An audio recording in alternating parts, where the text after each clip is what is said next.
Hi guys, welcome to 365 days, 365 concepts. The concept that we're going to understand today is what do you mean by a forward contract? But before that, let's build up a story. Now, there is a wheat farmer who is going to start his cultivation today of wheat at t equal to 0, that means today. And he shall have 10 tons of wheat 6 months later. Okay, sir.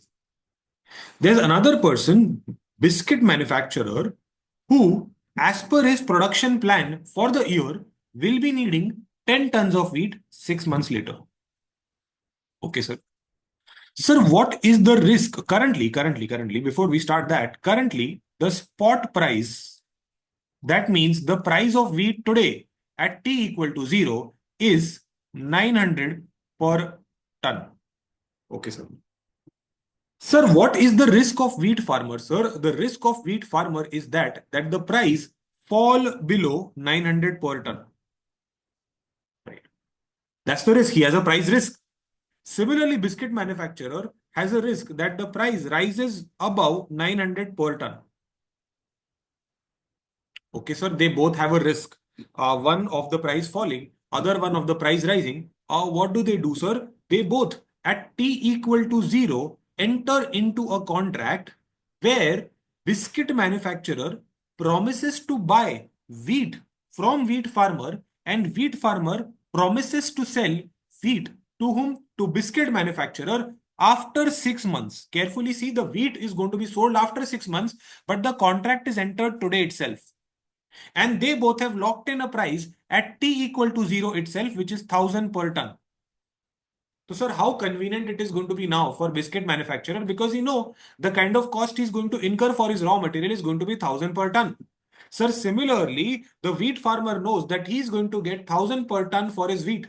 They both are secure, they both have safety in their minds, and the biscuit manufacturer ultimately becomes long in the forward contract because he is buying wheat in the forward contract, which is the underlying in the forward contract, and wheat farmer becomes short in the forward contract because he's selling the underlying in the forward contract.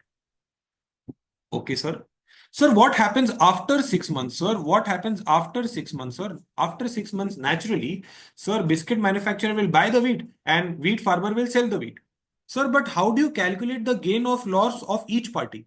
Let's say, for example, 6 months later, the price in the market of wheat is 1200 per ton. Okay, sir. So, sir, what is the gain of biscuit manufacturer then? A biscuit manufacturer is buying the wheat for 1000 per ton under a contract, which if he had not entered into contract, he would have paid how much? 1200 per ton. Sir, because he needed wheat 6 months later. Of course, 6 months later he needed wheat. So, sir, he would have paid how much, sir? 1200 per ton, which is the price after 6 months. But because he has entered into forward contract, how much is he paying? 1000 per ton. So, what is his profit, sir? 200 rupees per ton.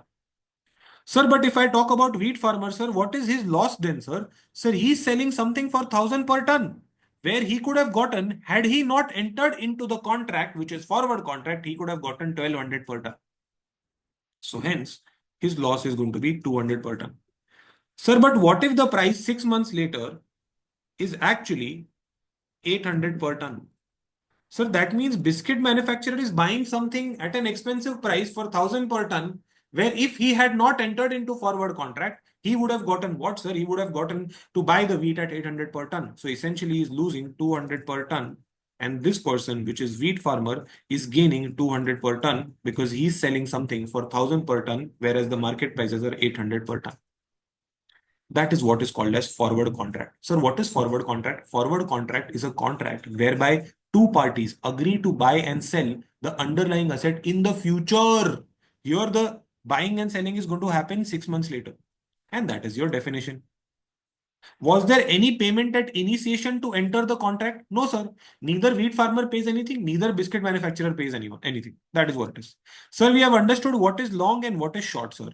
Sir, we have understood what if forward price is greater than the spot price. Sir, forward price was 1000, spot price was 800. We took that example. Sir, forward price is less than spot price. Sir, 1000 price and this is 1200. We took this example as well.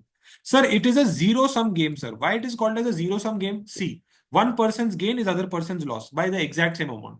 If we add one person's gain and the other person's loss, we'll always get zero. Here as well, we'll always get zero. And that is why it is called as a zero sum game. Sir, what is complete hedge or partial hedge, sir? Complete hedge, where I'm exposing or when I'm hedging complete, where I'm, what do you call, hedging my complete exposure. Sir, wheat farmer has an exposure of 10 tons. He is hedging completely 10 tons. He is protecting himself for entire 10 tons with respect to price risk. That means he has completely hedged himself. But what if he only decides to hedge himself for 4 tons? That will become partial hedge because he is exposing himself to price risk for the remaining 6 tons. Similarly, biscuit manufacturer decides to enter into a forward contract for 6 tons. It is a partial hedge because he needs 10 tons and he has entered into a contract only for 6 tons. Right? That is what partial hedge is. Sir, what is cash settle and what is deliverable, sir? Sir, deliverable contract is a contract whereby actually the delivery of the underlying asset is happening. Where wheat farmer is actually selling the wheat to biscuit manufacturer and is actually giving the entire cash. Right? That is what would happen. Sir, how would the settlement work, sir? After 6 months, in a deliverable contract settlement, sir, what would happen, sir? Wheat farmer would sell 10 tons of wheat to whom, sir? To biscuit manufacturer, and biscuit manufacturer will pay how much, sir? 1,000 per ton into 10 tons. That is how we would pay. That is rupees 10,000.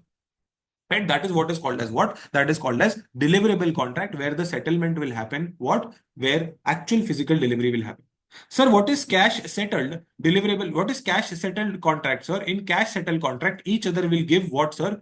They will settle for gain and losses. Sir, what do you mean by that, sir? In our first scenario, sir, your biscuit manufacturer gains and wheat farmer loses. So wheat farmer will pay how much to biscuit manufacturer, sir? He will pay 200 and he has lost 200 per ton. So he will pay 200 per ton into 10. That comes to 2,000 rupees is what he will pay. And biscuit manufacturer will get 2,000. And then he will use that 2,000 and go and buy the wheat in the market, however he wants. But sir, in the second scenario, sir, who loses, sir? Biscuit manufacturer loses. How much, sir? 200 per ton. So, sir, biscuit manufacturer will pay 200 per ton into 10 tons. That comes to 2,000 rupees to wheat farmer, and wheat farmer will get 2,000. This is called as cash settlement, whereby the settlement is happening as per the gain and loss.